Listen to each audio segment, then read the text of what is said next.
좋아요, 구독! 오늘의 핫 뉴스입니다. 일론 머스크가 올해 말에서 4에서 5단계 완전 자율주행 자동차를 내놓겠다고 밝혔습니다. 머스크가 완전 자율주행 기술을 언급한 건 지난 2014년인데요. 수년 내로 기술을 완성할 수 있을 거라고 자신했지만 벌써 9년이라는 세월이 흘렀습니다. 네, 일단은 일론 머스크가 또 한 번 이슈를 터뜨렸습니다. 최근에 상하이에서 열렸던 세계 인공지능 회의 개막 시기에서 좀 발표를 했죠. 발언을 좀 했는데 올해 말에는 완전 자율주행이 가능할 것이다라고 언급을 하게 됐습니다. 그렇다면 뭐 AI와 자율주행 이런 쪽 섹터 흐름 어떻게 갈 것이다라고 보시나요? 우선 자율주행에 대한 기대감이 있긴 했는데 정말 나오는지 좀 네. 확인해 볼 필요가 있을 것 같아요. 아무래도 머스크라는 사람은 좀 위대한 경영자이지만 좀 네. 약간 허풍쟁이라는 약간 이미지가 쇼맨십이 있잖아요. 있죠. 네. 그래서 실제로 이게 나오는지 여부를 확인을 해보시는 게 좋을 것 같다는 말씀 드려보도록 하겠고, 우선적으로 네. 지금 최근 시장 흐름들을 보면은 특히 기대감이 있는 섹터에서 강세 흐름이 나오진 않습니다. 최근 들어서 시장 흐름도 별로 좋지 않고, 특히 뭐 실적에 대한 종목군들에 대해서 강세 흐름이 계속 나오고 있다 보니까 자율주행 같은 건 실제로 나오진 않았잖아요. 네. 실제로 상용화가 되지 않았다 보니까 이런 섹터 같은 경우에는 아직 좀 관련주들의 흐름이 부진한 모습들을 보여주고 있지만, 하지만 그 자율주행 같은 경우에는 앞으로의 성장성을 봤을 때 계속 꾸준하게 추적을 해봐야 하는 그런 섹터라고 네. 보고 있습니다. 네, 그렇죠. 일단은 강세가 그렇게 연출되지 않고 일단은 이게 가시화가 됐을 때 어떻게 작용이 될지도 한번 체크를 해보시면 좋겠다라고 말씀해 주셨습니다. 그렇다면 또 도조 소식도 있잖아요. 이번 달에 좀 출시를 앞두고 있는 상황인데 일단은 테슬라는 도조가 내년 2월에 글로벌 상위 5위에 달하는 컴퓨팅 파워를 낼 것이다라고 전망을 했습니다.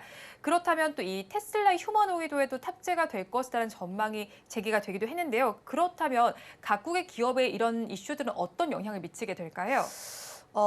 자율주행이 점점 빨라진다는 기대감 정도로 해석을 네. 하시면 좋을 것 같은데, 도조가 7월 달에 컴퓨터를 생산할 예정인데, 관련했을 때 테슬라 자율주행에 대해서 상용화 기대감이 나오고는 있습니다. 원래 FSD 같은 경우에는 일부 유저들에게 유료로 하는 서비스였거든요. 네. 그런데 자율주행을 점점 더 하기 위해서는 도조 쪽에서 좀 기대감이 나올 수밖에 없다라고 보시면 좋을 것 같은데, 도조 AI 칩이 무엇이냐라고 보면은 자율주행을 하기 위해선 데이터가 굉장히 많이 필요하잖아요. 아무래도 이런 상황에선 자동차가 어떻게 움직여야 하는지 이런 거를 학습을 해야 하다 보니까 굉장히 데이터 양이 많이 필요한데, 이거를 학습을 하기 위한 슈퍼컴퓨터 칩이라고 생각을 하시면 좋을 네. 것 같은데, 원래는 엔비디아의 칩이 유명했었는데 자율주행 쪽에서 테슬라가 자체로 칩을 개발을 하고 이거를 내재화하면서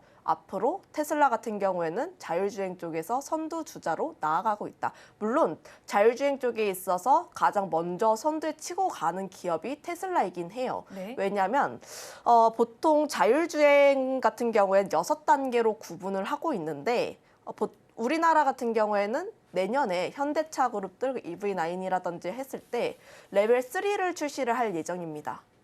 그런데 머스크가 한 말에 따르면 레벨 4 혹은 레벨 5를 올해 출시를 할 예정이다. 물론 추측이긴 하지만 이렇게 된다라고 하면은 우리가 좀 영화에서 봤을 때 기대를 했던 자율주행이 주행이 실현되는 것이 아닌가라는 기대가 나오고 있습니다. 레벨 4 같은 경우를 보게 됐을 때 운전자가 주행에 좀 관여는 하지 않지만 그래도 운전석에 앉아는 있어야 하거든요. 근데 5 같은 경우에는 내가 어떤 상황에 있어도, 운전자가 어떤 상황에 있어도 자율주행이 가능한 구간이다 보니까 실제로 우리가 기대를 하고 있는 자율주행의 조건은 레벨 4 그리고 레벨 5다 보니까 테슬라 쪽이 좀 더 유리한 국면이 있다라고 보시면 좋을 것 같은데, 이런 점을 보게 됐을 때 FSD 같은 경우에는 점점 데이터를 많이 모아야 하는데 사용자도 계속 늘어나고 있는 모습을 보여주고 있습니다. 22년 말에는 20만 명이었는데 23년 2월에는 40만 명으로 굉장히 큰 폭으로 많이 늘어나는 모습 보여주면서 데이터도 많이 모이고 그러면 자율주행 쪽에 있어서도 좀 더 개발이라든지 이런 부분에 있어서 기대감이 붙게 되면서 역시 테슬라는 테슬라가 아닌가. 네. 우리가 테슬라에 기대하는 게 있잖아요. 사실 그렇죠. 네. 테슬라가 사실상 뭐 전기차 쪽에서 우위를 점하고 있지만 우리가 테슬라에 굉장히 많이 열광을 하고 있는 게 전기차뿐만 아니라 자율주행에 가장 근접한 기업이기 때문이라고 생각을 하고 있는데 네. 그 점을 봤을 때 테슬라가 도조 AI 컴퓨터를 생산하게 되면은 자율주행 쪽의 시장이 개화가 된다는 그쪽으로 보시면 좋을 것 같습니다. 네, 그렇죠. 테슬라가 정확하게 하게 된다면 자율주행 차 쪽이 개화가 된다라는 관점으로 보면 좋겠다라고 짚어주셨습니다. 그런데 자율주행에 나서고 있는 건 테슬라뿐만이 아니라 애플카에 대한 이야기도 나오고 있잖아요. 사실 애플카에 대해서는 뭐 2026년엔 출시를 할 수 있다라는 이야기도 나오고 있지만 또 회의적인 시각도 존재는 합니다. 그런데 또 우리 기업과의 이슈를 한번 살펴본다면 LG 그룹과의 협업도 좀 부각이 되고 있는데 그렇다면 관련주들 전망은 어떻게 하시나요? 이게 좀 말하기가 어려운 게 네. 애플은 비밀을 좋아해요. 네. 네, 워낙 비밀리에 감싸져 있기 때문에 특히 애플카 개발 같은 경우에는 외신들의 보도도 굉장히 제각각입니다.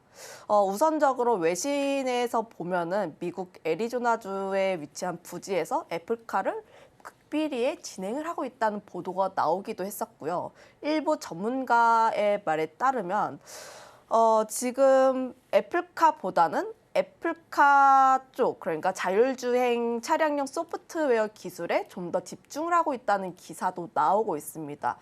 사실 외신도 보면은 애플카에 관련했을 때, 좀 이야기가 많은 것 같긴 한데, 하지만 애플카 같은 경우는 시기의 문제라고 보고 있고요. 네. 26년 같은 경우에는 물론 출시가 안 될 수도 있어요. 워낙 지연에 대한 이슈도 있고 하다 보니까 출시가 좀 늦어질 가능성은 있지만 출시 가능성은 있다 이렇게 보고 있습니다. 그러면 애플카 관련했을 때 워낙 협력사라든지 비밀리에 많이 붙여져 있기 때문에 관련주를 찾기는 어려운데 그래도 우리가 좀 기대를 해볼 수 있는 게 LG 쪽이잖아요. 워낙 네. 애플카 협력에 대한 기대감이 높았기 그렇죠. 때문에 원래는 LG전자가 좀 주가가 많이 올랐을 때는 애플카 관련 이슈가 나왔을 때 항상 올랐다가 작년까지는 네. 그런데 이번에 LG전자 쪽에서 실적에 대한 기대감, 특히 전장 쪽에 대한 기대감이 붙게 되면서 애플카 이슈와는 상관없이 주가가 잘 오르고 있는 모습 보여주고 있습니다. 네. 특히 최근에 52주 신고가도 찍었잖아요. 그렇죠. 그런 점을 보게 됐을 때 LG전자를 비롯해서 LG 쪽은 애플카 관련했을 때 물론 관련주이긴 합니다만 우선적으로 애플카가 언제 출시가 되는지도 모르고 하다 보니까 실적을 조금 더 위주로 보시는 게 좋지 않을까라고 보고 있고요. 다만 지금 애플카를 비롯했을 때 자율주행차가 점점 성과가 없습니다. 사실상 실체가 없다 보니까 그냥 기대감으로만 좀 접근을 해보시는 게 좋을 것 같고 관련주로 엮이는 모습에 대해서는 실적을 한번 확인을 하고 접근을 하시는 게 좋지 않을까라고 보고 있습니다. 네, 애플카에 대해서 아직까지 정확한 실체가 나오지는 않았습니다. 그런 만큼 앞으로 한번 체크를 해보면서 나아가면 좋겠다라고 짚어주셨고요. 그렇다면 우리나라의 자율주행 관련된 분위기도 좀 짚어보도록 할게요. 최근에 주가 동향이 좀 궁금한데 뭐 삼보모터스와 뭐 넥스트 측 그리고 모트렉스 같은 경우에 급등세를 연출해 주기도 했었잖아요. 지난해 급등세를 연출해 주기도 했는데 일단은 사실 이 산업 자체에는 좀 성장세가 좀 붙었다라고 볼 수가 있겠는데 현 시점에 대해서 이제 봤을 때 주가 점검 어땠는지 좀 해주세요. 관련했을 때 물론 이슈가 나올 때마다 부각이 되고 있는 모습들을 보여줬지만 하지만 정말 과연 자율주행 쪽에 이슈가 붙어서 움직인 것일까? 에 대해서 보면은 그건 꼭 아니다라고 판단을 하고 있습니다. 최근 들어서 자동차를 비롯해서 부품주들의 급등세가 계속 나오고 있었잖아요. 어제 같은 경우에도 자동차 부품주들의 강세가 계속 이어지고 있었던 만큼 그쪽으로 해석을 하시는 게 더 맞을 것 같다는 말씀 드려보도록 하겠고 하지만 관련했을 때 자율주행 관련했을 때 묶이고 있는 종목군들이 있지만 네. 저는 여기서 조금 더 세분화하시는 게 좋을 것 같다는 말씀을 드리겠습니다. 관련했을 때 우선적으로 카메라 모듈이라든지 네. HBM, 그러니까 AI 쪽이 워낙 강세다 보니까 이런 쪽으로 보시는 게 좋지 않을까라는 말씀 드려보도록 하겠고 관련했을 때 아무래도 자율주행이 많아지게 되면은 좀 해상도라든지 이런 부분이 굉장히 중요하다 보니까 카메라 모듈 쪽에서는 좀 더 우선적으로 올라가지 않을까라고 보고 있고, 그 다음에 HBM 쪽으로 보시는 게 좋지 않을까 보고 있는데, 물론 반도체 섹터가 좋지는 않았어요, 오늘. 네. 왜냐하면 삼성전자 실적 발표가 좀 나왔는데, 그거에 그렇죠. 따라서 기대감이 너무 많이 반영되면서 주가의 위치 대비했을 때 실적이 안 좋게 나왔다 보니까 네. 반도체 같은 경우에는 지금 좀 주가가 조정을 받고 있지만, 하지만 하반기 반도체에 대한 기대감이 나오고 있고, 반도체 같은 경우에는 기존 사이클에 더해서 밸류를 업하는 쪽이 AI 쪽에서의 성장 기대감. 그러니까 AI 쪽에서 보면은 자율주행이라든지 이런 쪽에서 기대가 많이 되기 때문에 이런 부분에서 기대가 많이 된다. 그럼 반도체 쪽으로 보게 됐을 때 AI 칩이 많아지게 되면 자연스럽게 HBM, 후공정 쪽으로서의 기대감이 더 커질 수밖에 없다라는 말씀 드려보도록 하겠고, 지금 주가의 상황은 별로 좋지는 않지만, 하지만 중장기적인 성장성을 보게 됐을 때 이런 쪽이 조금 더 유망할 것 같다라는 말씀 드려보도록 할게요. 네, 자율주행 내에서 좀 나눠서 보면 좋겠다라고 짚어주셨습니다만 투자 의견에 참고를 해보시면 좋겠습니다. 그런데 또 살펴봤을 때 자율주행차 하면요, UAM과도 같이 엮이게 되잖아요. 최근에 살펴본 뭐 현대차와 기아 또 SK텔레콤 같은 경우는 이 사업에 좀 같이 뛰어들고 있는 상황 속에서 어떻게 저희가 이 부분을 좀 바라보면 좋을지 팀장님께서 전략 좀 제시해 주시죠. 우선 저는 가시적인 성과를 볼 필요가 있다는 점을 한번 말씀드려보도록 하겠고, 물론 성장성이 나오는 섹터는 맞아요. 관련했을 때 다양한 산업과 연결할 수 있는 점도 많고, UAM 같은 경우도 보면은 앞으로 성장성이 나오는 섹터도 맞긴 하지만 지금 최근 시장을 보게 됐을 때 지금 당장 자율주행 관련주를 접근을 해야 할까에 대해서 보면은 최근 시장과 좀 비교를 했을 때 저는 중장기적으로 접근을 해볼 필요가 있다는 점, 우선적으로 가시적인 성과가 안 나왔고, 두 번째로는 이슈가 나왔을 때 사람들이 점점 무뎌집니다, 이슈에. 옛날에는 자율주행 관련했을 때 어떻게 될 것 같다는 기대감이 나오면 네. 주가가 빠르게 반응을 했어요. 주가에 강한 상승세가 나왔었는데, 하지만 이슈가 나왔을 때 사람들이 많이 무덤덤해지고 있다는 건 그만큼 그 이슈에 대해서 익숙하고, 그리고 성과, 그러니까 실적이라든지 기대감을 더 크게 가질 수밖에 없는 그런 이슈가 나왔을 때 좀 더 반응을 하지 않을까라고 보고 있다 보니까, 지금 당장은 이제 카메라 모듈을 비롯했을 때 좀 실적이 나온지 여부, 네. 그러니까 자율주행 같은 경우에는 좀 중장기적으로 바라봐야 하지 않을까 보고 있습니다. 네, 오늘 좀 가시화된 부분을 확인하면 좋겠다고 말씀을 많이 해주신 것 같아요. 일단은 눈앞에 무엇인가 나왔을 때 이 부분이 어떻게 반영되는지를 체크해 보면서 중장기적으로 가져가시면 좋을 것 같습니다. 그렇다면 오늘 토픽 종목은 어떤 걸까요? 네, 저는 LG 이노텍을 가지고 왔는데, 물론 카메라 모듈을 물론 LG 이노텍이 애플 쪽이랑 좀 연결되는 네. 면이 있어요. 왜냐하면 LG전자를 비롯했을 때 애플카에 대한 기대감이 있다라고 보시면 좋을 것 같은데, 하지만 지금 단기적인 모멘텀을 보게 됐을 때 개중에 자율주행 관련주 중에서 좀 골라보자면 LG 이노텍이 더 낫지 않을까라고 보고 있는 게, 단기적으로 아이폰 신제품 출시에 대한 기대감이 있습니다.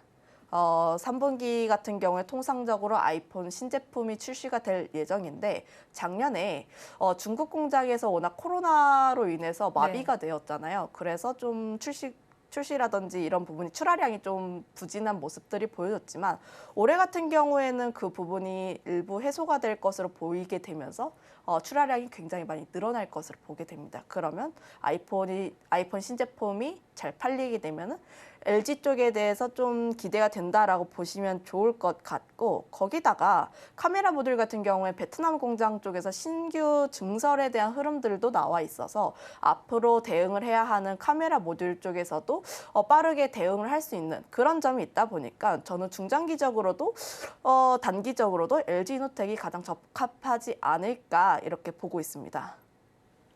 네, 시기적으로 봤을 때 지금 LG 이노텍에 대해서 한번 짚어주셨는데 애플 아이폰의 이슈와도 엮여 있고 여러 가지 이슈가 같이 있는 만큼 한번 짚어보시면 좋겠습니다. 그러면 LG 이노텍에 대해서 저희 가격 전략은 어떻게 가져가야 할까요? 지금 LG이노텍 차트 모양을 한번 봤을 때 네. 박스권 흐름 그리다가 오늘 시장 많이 눌리면서 약간의 차익이 나왔어요. 하지만 저는 지금 당장 이 종목을 매수를 하시기보다는 조금 더 눌렸을 때 접근을 해보시는 게 좋지 않을까라는 말씀 드리겠는데 이미 박스권 하단을 탈출을 했기 때문에 아래까지 조금 더 열어봐야 한다라고 보고 있고요.